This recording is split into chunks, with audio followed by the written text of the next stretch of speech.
Hi everybody, welcome back to the channel. मेरा नाम है विजय लक्ष्मी और मैं हूँ एक बैंकिंग एस्पिरेंट। तो आज हमारा था हिमाचल प्रदेश स्टेट कोऑपरेटिव का मेंस और क्लर्क का मेंस था, और इसलिए ये एनालिसिस वीडियो होने वाला है क्लर्क के मेंस का। और उससे पहले मेरी आप लोगों से ये दरख्वास्त है कि आप प्लीज़ कमेंट सेक्शन में अपने अटैम्प्ट्स बता देना और सेक्शन वाइज अटैम्प्ट बता देना। और हाँ, जीए के अगर आपको एक दो सवाल याद है ना, तो प्लीज़ वो एक दो सवाल कमेंट सेक्शन में लिख लो, क्योंकि एक एक करके सब लोग हम एक दो सवाल करते जाएंगे ना, तो हमारे लिए इजी हो जाएगा। क्योंकि अब 50 के 50 क्वेश्चंस तो हमें याद नहीं होंगे, राइट? तो एक दो सवाल लिखते रहोगे तो ये हमारे लिए इजी हो जाएगा कि ठीक है, इसका आंसर मैंने ये लिखा है, इसका आंसर मैंने ये किया है। और हाँ, so talking about the level of the questions, तो अगर आपको कहीं फ्री मॉक अवेलेबल थे साइट्स पे, ठीक है, Himachal Pradesh state cooperative bank के, तो आपने वो दिया होगा, तो सेम पैटर्न वो फॉलो कर रहे थे उसमें। मतलब एग्जाम में कुछ भी ऐसा नहीं था, डिफरेंट नहीं था। सबसे पहले आपका रीजनिंग था, फिर आपका क्वांट्स था, फिर आपका इंग्लिश था और फिर आपका जीए था। और यही पैटर्न एग्ज़ाम में फॉलो हुआ था। और the each and every section was for 30 minute, right? तो देखो, बात ये है कि level of the exam was easy. और लेकिन फिर टाइमिंग का वो कंस्ट्रेंट रह जाता है कि आपको 30 मिनट में ही वो 50 क्वेश्चंस बनाने थे, तो वहाँ पे थोड़ा सा ऐसा हो जाता है, ठीक है। तो मैं अपना अटेम्प्ट्स बता दूँ तो मैंने जो है ये सारे बेस्ट ऑफ 3 में, मतलब क्यूआरई में ऑन एन एवरेज 41 अटैम्प्ट किए हैं, ठीक है। एवरेज बोल रही हूँ मैं ये तीनों का।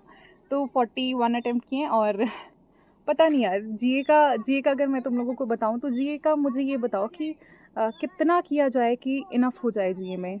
Just tell me that. क्योंकि पिछले कितने महीनों का किया होगा, 4 मंथ्स का इतना कुत्तों की तरह जीए पढ़ रहे हैं। मतलब वी आर रिवाइजिंग दैट, इधर से पढ़ रहे हैं उधर से पढ़ रहे हैं कि कहीं इन्फॉर्मेशन छूट ना जाए, कुछ हो ना जाए, है ना। और वहाँ पे जीए जो है, जीए सेक्शन जब खुला तो इट वाज लाइक ऐसा लग रहा था एनटीए ने ये पेपर एनटीए ने पेपर कंडक्ट किया है। The level of the questions और जिस तरह के सवाल एसएससी में आते हैं, उस तरह के सवाल हमारे जीए के सेक्शन में थे। तो जीए में तो क्या ही होता है यार, मुझसे तो मत ही पूछो। मतलब मुझे तो कसम से रोना आ गया था जब मैं अपना जीए खोला था। मैं थी पहला क्वेश्चन निकला, तो it was talking about some, हाँ, इंडियन नेशनल कांग्रेस के बारे में था कि वो कब इस्टेब्लिश हुआ था। सेकंड क्वेश्चन मैंने बोला चलो कोई नहीं, 3-4 क्वेश्चंस ऐसे होंगे फिर तो सब ठीक हो जाएगा आगे।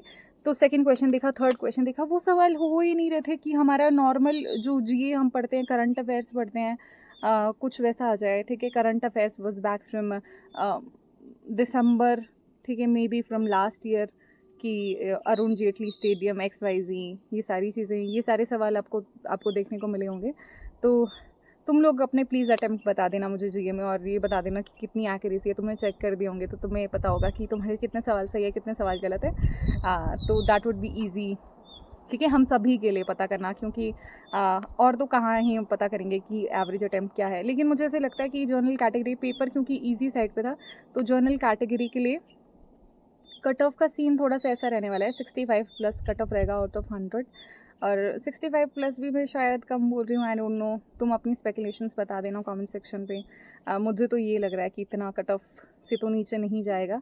और that is it for the video. और हाँ, if you are banking aspirant and you are preparing for banking exams obviously, और अगर आप किसी और एग्ज़ाम की भी तैयारी करें, एसएससी की तैयारी करें, तो टेक्स्ट बुक पे अभी सेल चल रही है फ़िलहाल, जहाँ पे आपको मेरा कोड अप्लाई करने पे WTB 10 अप्लाई करने पे 12% का एक्स्ट्रा डिस्काउंट मिल जाता है। So do consider that, and if you are looking for good test series then you should go for that. और हाँ, वहाँ पे हर तरह के एग्ज़ाम के लगभग 80,000 से ऊपर आपको टेस्ट मिल जाते हैं, ठीक है। और मैं अपनी बात करूँ तो यार, ये Himachal Pradesh state cooperative bank का पेपर था, इसके मेंस के चक्कर में RRB PO का भी कुछ अच्छे से पढ़ा नहीं है। तो I have like only 3 to 4 days to go कि मैं अब RRB के लिए कमर कस लूँ, क्योंकि I was just like preparing for this exam only.